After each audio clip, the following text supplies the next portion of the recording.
Every week, college football games hinge on a single word. Touchdown. Touchdown, Texas. Touchdown, Oklahoma.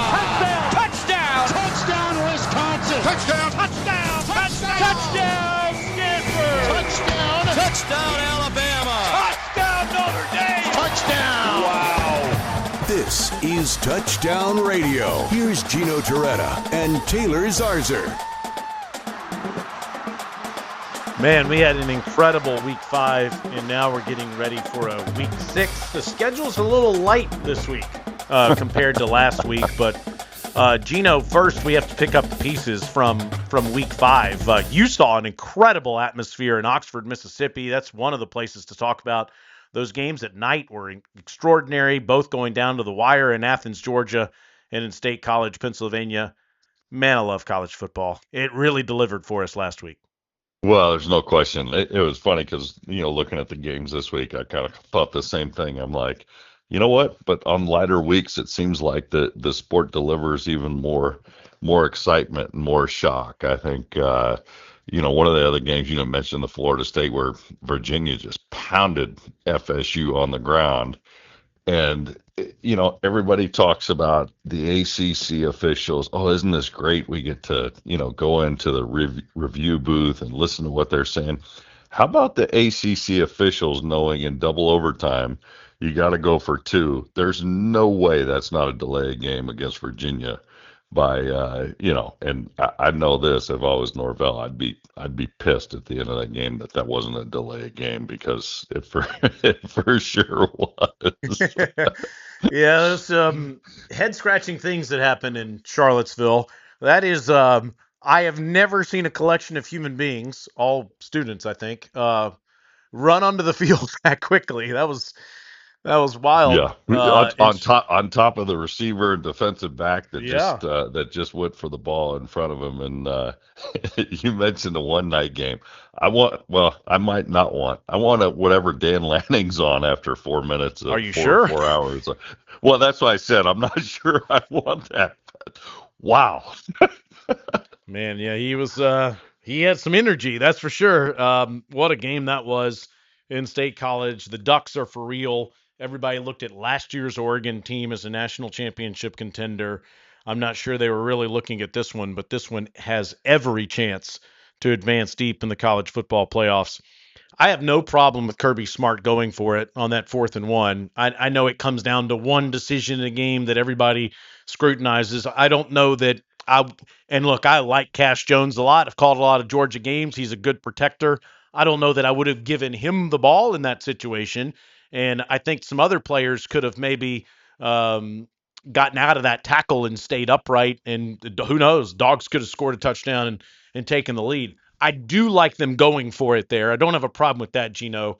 What a game that was between Alabama and Georgia. And I just would love to, if we could, open the phones right now with all of my friends back home in Alabama who were putting for sale signs in Kalen DeBoer's yard a few weeks ago, what they have to say now, because their reaction to that Florida State game was just unbelievable.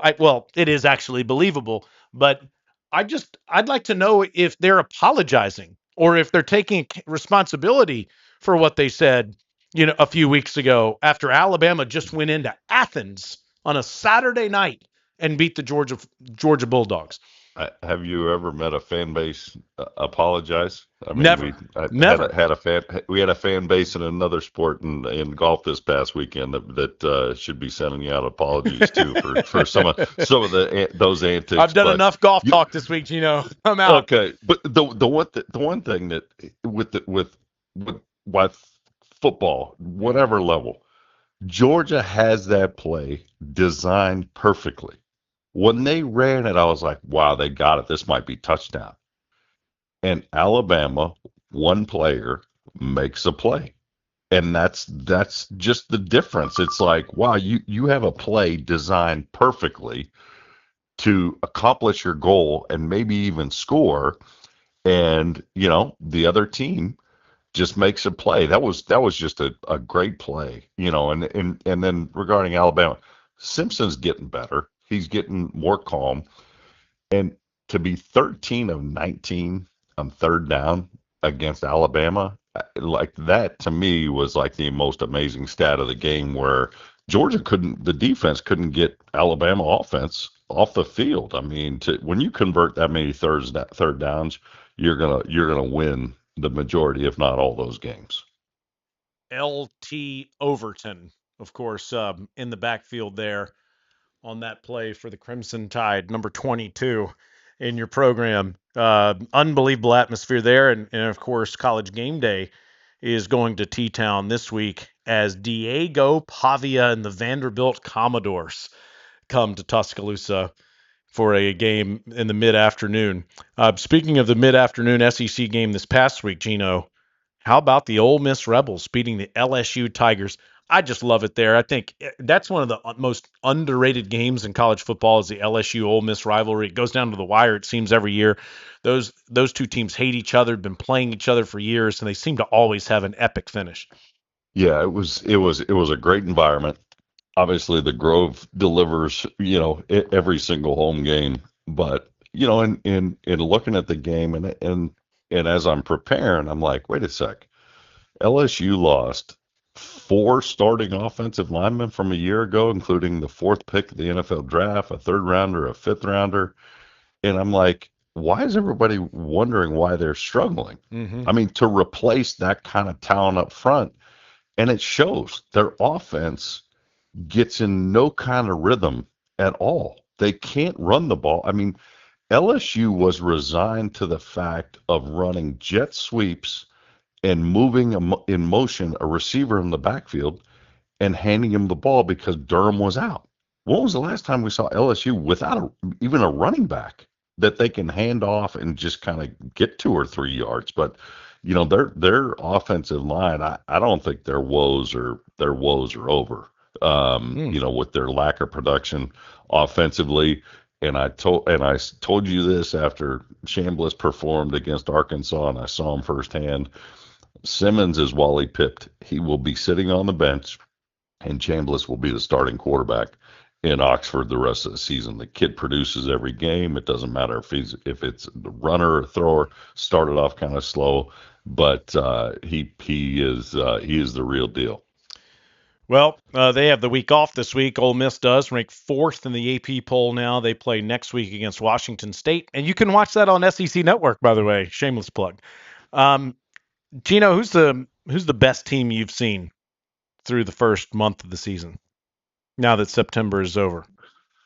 Based on what I've seen, I saw Miami twice and I saw Ole Miss twice, and I would have to say Ole Miss. And over Miami, wow. Well, just I would say based on Kiffin and his ability to draw up an offense and either outscore you or just pound you and take it out of you. I think that they have that kind of talent. I think defensively they did a great job against LSU, just letting LSU complete passes underneath. They would rally to the football. They would just swarm defensively. Great tacklers. I just think Miami, the reason I give them the nod, the slight edge, just Miami offensively has not had to throw the ball as much or with, they're take away the run game. Now their offensive line is just outstanding and that. So I would give the slight edge to Ole Miss right now. Well, it's impossible still to rank teams. I mean, usually by now we have some idea of who the best teams are, but I still think it's a lot harder. I think this day and age makes it harder because of how much more parity we have, which is great for the sport, and it makes it really interesting to watch week to week. And I do think we're going to have a ton of 2-loss teams, maybe even a 3-loss team or two in the college football playoff this year and moving forward because of the balance that we have and the portal and NIL and all of that. But I really think it's hard to rank these teams right now. If you want to say Oregon deserves to be number 1, no problem. Right now, if I had to put out a top 25, I'd have Miami number 1, just based on who they've beaten and how they've looked each week. I'd have Oregon right behind them.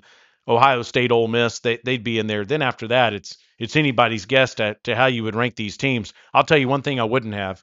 The AP has Penn State number 7. Based on what? Okay, they played a hard-fought loss at home to a great Oregon team on Saturday night. That's the only feather in their cap is a loss, albeit a very close double overtime loss. But we can't put them number 7 based on the group of 5/FCS schools they've beaten so far this year. If you're looking at resume and wins, I don't know how on earth you could put Penn State number 7. And that's not a shot at Penn State. Penn State could win the national championship this year. And if they do, they'll deserve it. But we just have such an incomplete view right now, Gino, of who the best teams in college football are. It's going to be, which is why I commend the College Football Playoff Committee for not putting out a top 25 until about a month from now. Yeah, you can't. I mean, I think that, for whatever reason, it's the SEC has expanded, and you bring Texas, you bring Oklahoma in, you have conference realignment. There's no more Pac-12. So we haven't had in the first few weeks of the season some games that, you have kind of a marker. You can say, well, they beat them, and you kind of put together a better look this early in the season of who you think is the best team. But right now, we haven't seen a lot of those marquee matchups. But now, as we kind of march through the next probably month and a half, that's when we're going to see those kind of matchups and see who actually performs and stands up to their either their high ranking or lower than what they want ranking right now. But yeah, I'd agree. I think it's just a reflection or a result of no more Pac-12. You've got the expansion, the SEC.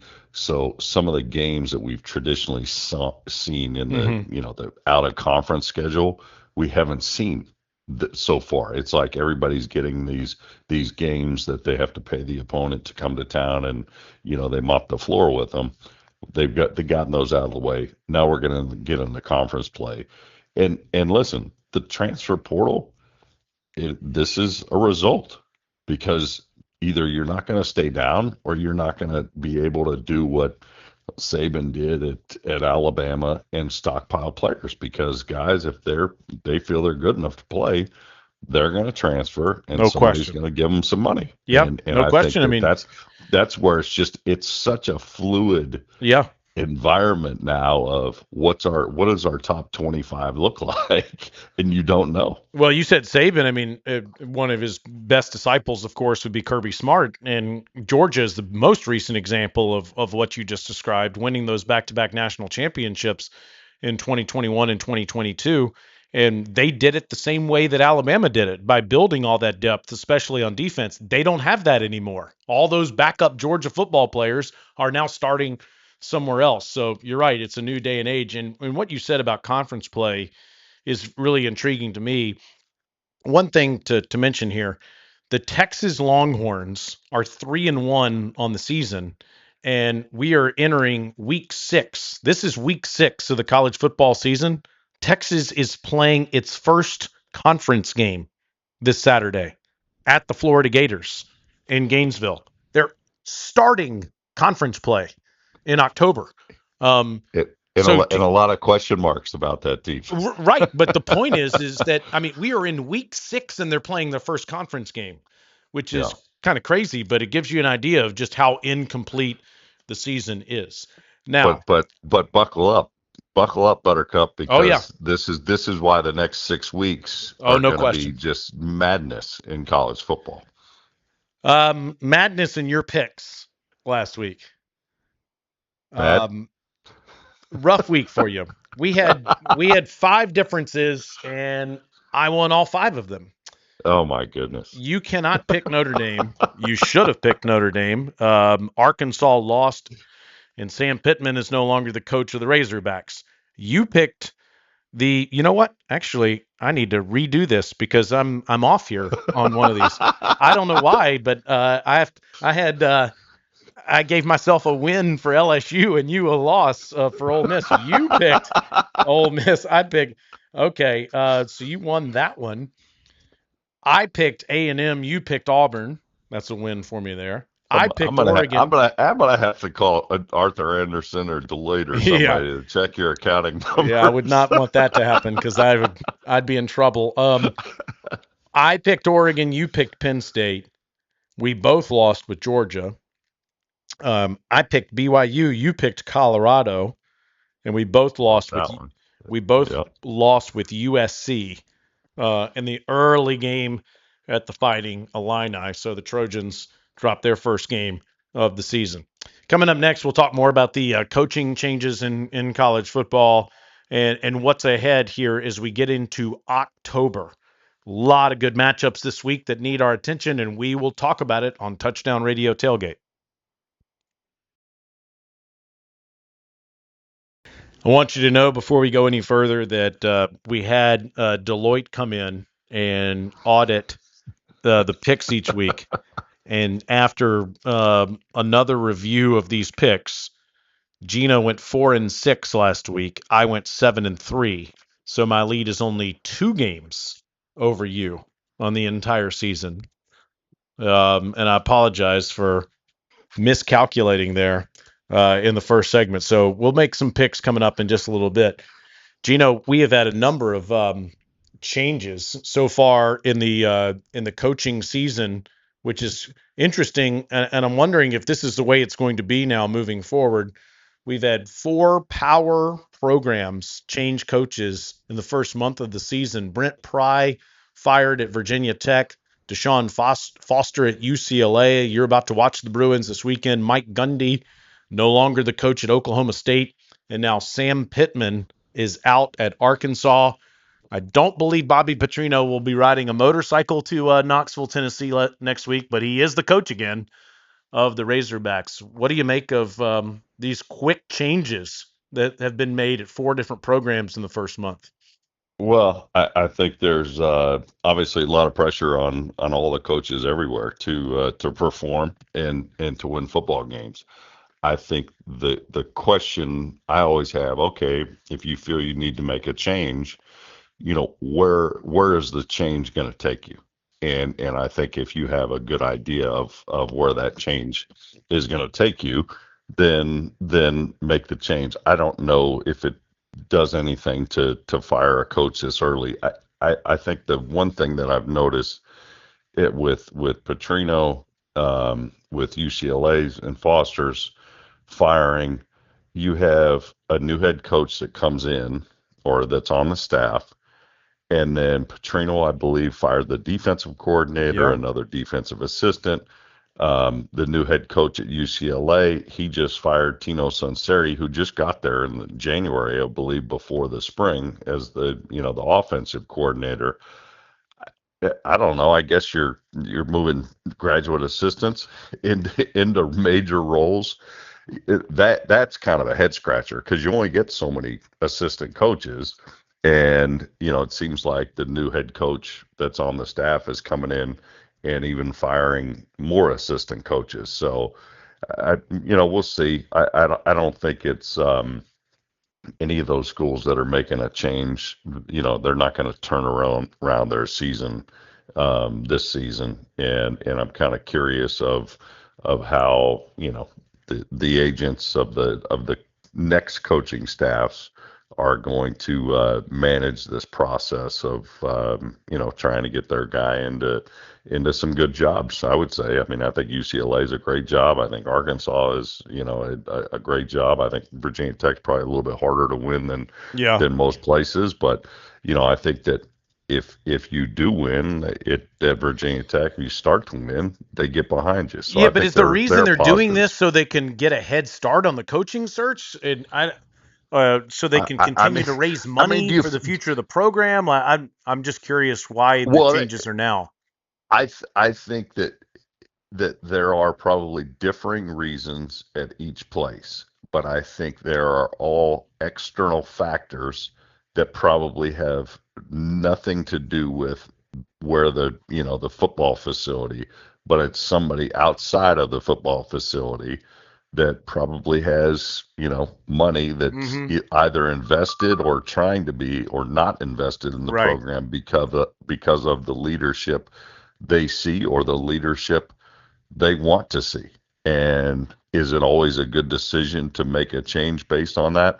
I would say no, and I would just probably look at one school like Auburn, that the amount of turmoil that they've gone through over the years with coaching changes of, and that, and did it make the program better? I Great would probably point. question That's a great that it did. example. Yeah.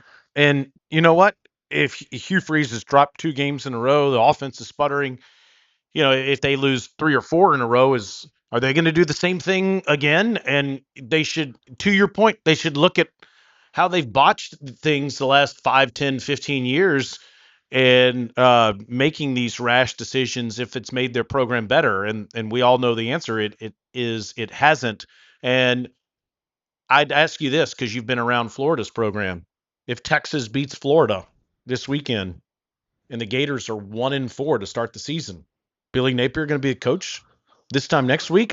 I'm not wanting him to be fired, by the way. I think I bring all this up because I think it's ludicrous how quickly these guys are being fired into the season, and I think it's short-sighted. And I'd give Billy Napier the entirety of the season, no matter what happens, to try to fix the program. I don't think that that's in the best interest of Florida, but I'm just wondering if Texas goes into the swamp and wins the game convincingly, are we going to be talking about another coaching change for next week? Well, I can say this, walking around Hard Rock Stadium in Miami before they're playing Florida, the Florida, I don't know, I guess you'd call them insiders or people that cover Florida. It wasn't a matter of if, it was a matter of when. And there was, we can't, they're not going to fire him right now, because if they fire him right now, then all the kids could take their red shirt and not play. Now, I mean, as well as I do, when you're a kid and you want to play college football, you want to play. You're not going to say, "Hey, I'm not sure who the head coach is going to be next year. I'm not going to play the rest of the season." You have a chance to start in the Southeastern Conference. You're going to go out there and play. But that was kind of the rumor. I think the whole thing of we're going to get out in front of it and get in advance. Now, Jimmy Sexton, a lot of agents. I know a lot of agents. Is an agent going to let a job be filled before they know how many openings are there? I mean, it's supply and demand. So if there's more people that are trying to go after a certain coach's services, what does that do? It drives the price up. Right. So what does it help that you're in line first? Okay, I took a number here. I'm at the meat department. I want to get some filet steaks here for dinner. Like, does it matter? No, it doesn't matter. And that's where I just think it. But what has changed with the portal? So when we were kids and you're getting recruited and you're deciding where you go to college, it was, okay, is that degree? Do I want that degree? Am I going to have a chance to play? Are we playing in a certain conference? Are we going to have a chance to win a national championship? Those were kind of the decisions you based where you went to school. Well, the difference now is you have all of those things that a kid's deciding, but then the last question, and for some it may be the most important, and you can't fault the kid or the kid's family for that, is how much money are you going to give me to go there? So it's not that you have a great university. It's not that you're going to have all this opportunity. It's how much are you going to pay me is part of the recruiting process. And I think that there's a lot of institutions that have probably miscalculated that. There's also, the famous quote by Nick Saban's, if you're still paying the wrong guys, you're SOL. And that's the truth. So now all of a sudden you have another factor of, is this, not only is this guy going to turn into a star, is how much do I have to pay him to see if I turn him into a star? Or can I go to Ferris State like Ole Miss and Kiffin did, and find a quarterback like Chambliss, and the guy looks to be one of the best quarterbacks in the Southeastern Conference? So you're going to have all of these situations, but listen, if they're going to take advice from the boosters and pressure, to me, if I'm the athletic director or president, I'd be like, you better come with checks, because you know what? If this stuff isn't for free anymore, and we can't just convince a kid because, hey, his parents went to, a certain school, he's going to want to come to this school and be a fighting whatever without compensation. And I think making coaching decisions, you have to make that wisely, but also you have all those extra things that are going to help or hinder the coach of getting the best players he can to try to win. It's fascinating stuff. And I'm not crying for Sam Pittman, by the way. I love Sam Pittman. I have really enjoyed covering his teams through the years. He's a joy to be around. And it wouldn't surprise me if he's on a platform like this one in the weeks to come, because he'd be great at it. But and he did. He should be very proud of what he did there at Arkansas. But it is just kind of wild how these things are coming to an end. Okay, that's enough of that. We're going to get to the games. And we are going to go through some of the fun matchups in Week 6 next on Touchdown Radio Tailgate.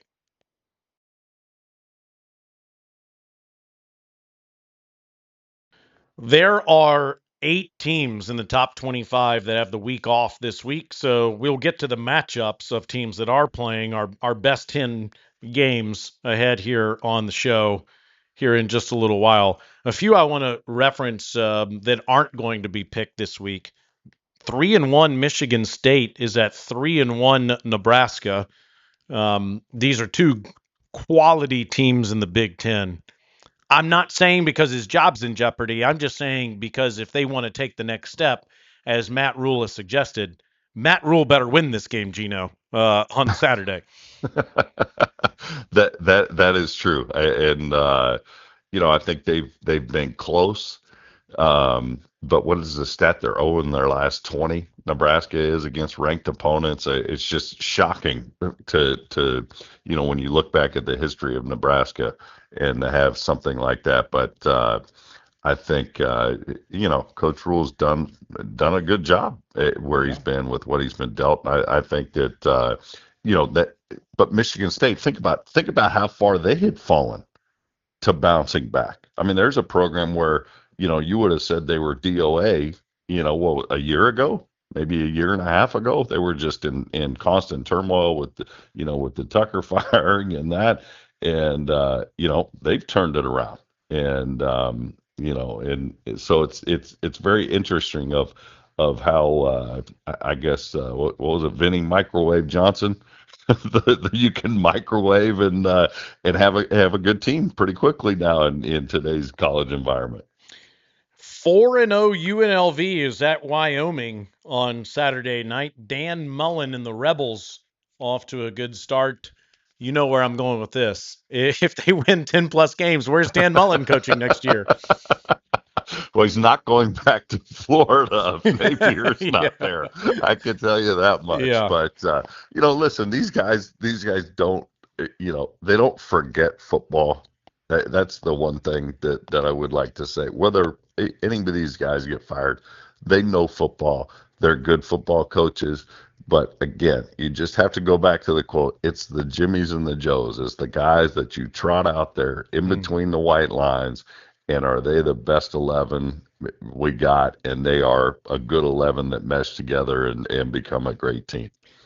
Number 5, Oklahoma is playing Kent State this week, a 4:00 start on SEC Network. And for a few weeks, the Sooners are going to be without John Mateer. Shouldn't have any trouble, in this one. Number 1, Ohio State has Minnesota. 7:30 kick on NBC on Saturday night. Buckeyes against the 3-1 Gophers. I don't think they're on upset alert, but I would be a little careful here. Number 6, Texas A&M has Jeff Lebby and Mississippi State Saturday night at 7:30 on SEC Network. I called this game in Starkville last year. A lot of maroon and white for both teams, obviously. Careful if you're the Aggies here. Mississippi State is a significantly improved team, especially in offense, and, of course, just lost to the Vols in overtime. Let's see what else. Notre Dame, ranked 21st in the country, has Boise State at home in South Bend. 3:30 start on NBC.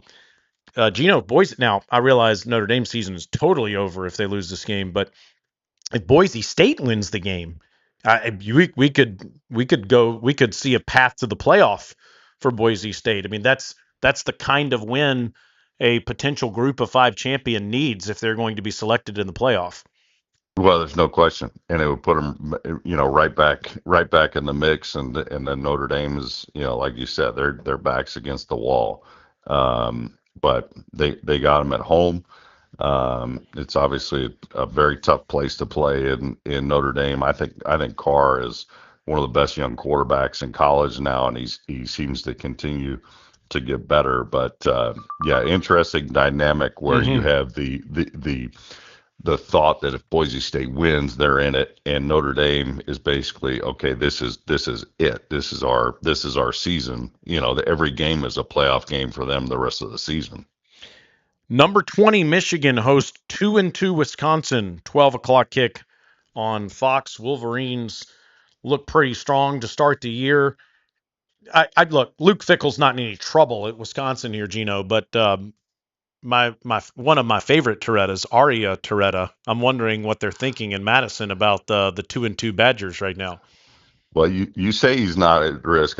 There's a lot of fans in Madison that are upset how this last couple seasons have gone, and especially as this one is going. I saw some signs bring back Jim Leonard, help save us, Jim Leonard, in Madison last week. So I think Coach Fickell and the Badgers need to do something to turn it around, but they've just had horrible luck at quarterback. They bring Tyler Van Dyke last year. He breaks his knee, and then their starting quarterback this year gets hurt, early in the season, and they just have not. They've kind of had a revolving door at the most important position on the field at quarterback, and they haven't been able to put a victory together. Number 12 Georgia tries to get right against Kentucky. Early kick, noon Eastern on ABC in Athens. Kentucky. This isn't a shot. They've played like the worst team in the SEC so far this year. They're 2-2, but they had a one-score win over Toledo, another win against a lesser opponent, but 0-2 in conference play, and lost 35-13 to South Carolina last week. We'll see if they can get on track or keep it competitive against the Dogs. Beware of that one, though. Georgia struggled on the road last year. This is in Athens. I know it's in Athens. Oh, okay. All I'm telling you is Georgia. They struggled in Lexington last year in correct. Lexington. Yeah, and Mark Stoops seems to he has some tendencies that he knows about with Kirby and right. They seem to play a lot better than anticipated. Because I thought last year, Kentucky was going to get blown out at home against Georgia, and they really had every chance to win the game. So all I'm saying, I think it's going to be a close one there. Finally, number 7 Penn State is at winless UCLA on Touchdown Radio and on CBS at 3:30 Eastern. Is this a home game for the Nittany Lions in the Rose Bowl? I can say this, that it's been the easiest ticket that I've had to purchase so far this season for sponsors. Wow. I have to, I got to chuckle because, as we broadcast games, we get emails not only from the sports information department, but also from the the marketing people of the schools, right? We get emails that are like, oh, wow, I didn't realize I'm a fan of this school, but okay.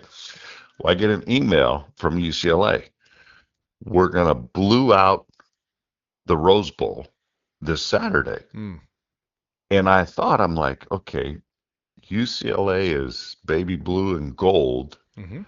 Penn State is what? Blue and white. Yeah. I'm like, why wouldn't you gold out this? I was like, yeah. Blew out the stadium. Well, I'm like, do they realize that Penn State is blew blue? out a corner of it? Regardless of the color, I don't know how many people are going to be there to out anything. But it is the best backdrop in college football, especially when the bowl game is played there in January, but a few seats remaining there in Pasadena. But beautiful golf course next door, too. Okay, we're going to pick some games coming up next here on the show. And Gino, again, is 2 games behind me now. So we got 10 fun matchups to go through, and we'll do it next on Touchdown Radio Tailgate.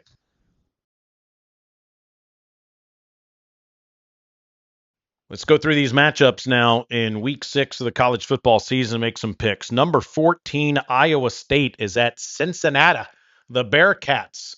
This should be a fun one, Gino. Cincinnati is a contender in the Big 12. Let's see, the line in this game. Cincy's favored by 1.5. How about that? It's kind of surprising. You got a team in the top 15, and they're an underdog on the road to an unranked Cincinnati opponent. Who are you picking? I'm gonna go with Cincy at home. You know why I'm gonna go with Cincy at home?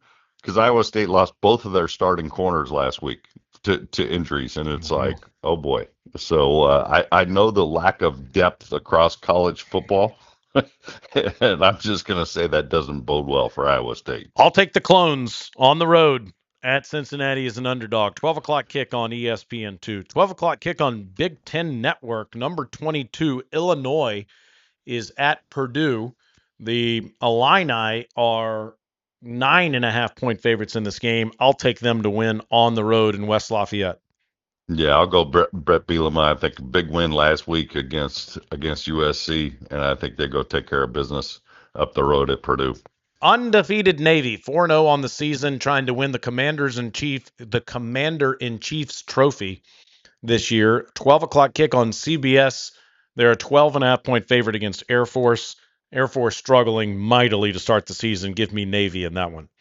Yeah, no question. Navy, I think, has played well, and obviously a noon kick and a very patriotic one at that. You'll be proud of me, Gino. I'm only calling one game this week. This is my off week from college football, so I'm only calling the 0-4 Titans at the Cardinals. However, I am going to Parents Weekend in Chapel Hill, so I'm going to take in a quarter or two of Clemson at North Carolina. Dabo Swinney's team is 1-3 to start the season. They are 14-point favorites at Bill Belichick's Tar Heels. There's a 12 o'clock kick on ESPN. Who you got? North Carolina is that bad? That's what I thought when I looked at the line. I'll take North Carolina in the points if I can get it. No, it's a straight up pick. You know what? I'm going to take North Carolina. Wow. There's so much talk about Clemson's struggle. I'm going to take North Carolina. What the hell? Katie Zarzour's Tar Heels pull off the upset. Give me Clemson, even though I'll be hanging out with Katie and the Heels this weekend. I'll take Dabo's team to get back on track after a week off. Let's go to the 3:30 kicks now. This is kind of an under the radar good game. Washington 3-1 on the season at undefeated Maryland. 3:30 start on Big Ten Network. Washington's a 6.5-point. Washington's a 6.5-point favorite on the road. I think the wrong team's favored in this game. Give me the Terps. Yeah, I'll take the Terps as well. I think that's they got a young freshman quarterback that's playing well, and a home game. Listen, we've seen that long trip, with USC and other schools, the long trip and not playing well, and I think that'll probably happen again to Washington this week. All right, number 9, Texas is a touchdown favorite at the Florida Gators. 3:30 start on ESPN. Who you got? I'm taking Florida at home. Wow. I think Billy Napier rights the ship and he somehow finds a way to beat Texas. Man, I tell you what, that Texas offense has sputtered a little bit so far this season. The Gators have a championship level defense. Obviously, have really struggled to get anything going on offense with DJ Lagway. I'm going to say Texas pulls it out somehow, but that's a close call for me. But I will go the other way, and I'll take Texas. 3:30 start on ABC. Number 10 Crimson Tide of Alabama against number 16 Vanderbilt Commodores. Alabama's a 10.5-point favorite against the undefeated Commodores. Diego Pavia and Vandy won this game in Nashville last year. Gino, this Vandy team is significantly better than that team was. And I just saw them this past week. Offensive line, they have a real offensive line. That's always been Vandy's problem, is they get pushed around the line of scrimmage. They have real offensive linemen now. They're really good in the trenches. but they're not winning in Tuscaloosa. I'll take Alabama in a close game. Fool me once, but you're not going to fool me twice. I'm taking Bama as well. I think Simpson's playing better. I think that you can get shocked once, but not at home against Bama 2 in a row. Number 24, Virginia Cavaliers, now in the top 25, playing at the undefeated Louisville Cardinals. Louisville's a 6.5-point favorite in this game. It's a 3:30 start on ESPN2. I think Louisville is going to whip UVA. Really? I'm going against you. I think I'm a fan of the ground attack. I think Virginia is going to pound them on the ground and take out Louisville. How about that? Okay, number 11, Texas Tech is at the Houston Cougars. This Texas Tech team, it looks legit. They've been sensational the first month of the season. They're an 11.5-point favorite on ESPN on Saturday night in H-Town, and I think the boys from West Texas go over to the other side of the state and beat the Cougars. Yes, we are both in agreement on the Texas Tech Red Raiders taking care of business. Okay, we got about a minute and a half left in the show. Number 3, Miami of Florida at number 18, Florida State. I know that this rivalry is so special to you, having played in it and all the crazy finishes that you were part of. Miami's a 4.5-point favorite in Tallahassee. I obviously know who you're going to pick to win the game, Gino. How close do you think it'll be? I think it'll be close, but I think that's just a choice of Miami's. I think after watching the Virginia game, if Mario Cristobal could run the ball 100 snaps in a row, I think he would. And based on Florida State's lack of run defense against Virginia, he'll have success doing it. But I know they're gonna get a better shot from Florida State than Florida State gave Virginia. But one of the greatest environments that I've ever played in, and it's for a lot. I mean, obviously you're trying to stay undefeated and stay in the top 5, and it's national championship implications. What did you say? Fool me once?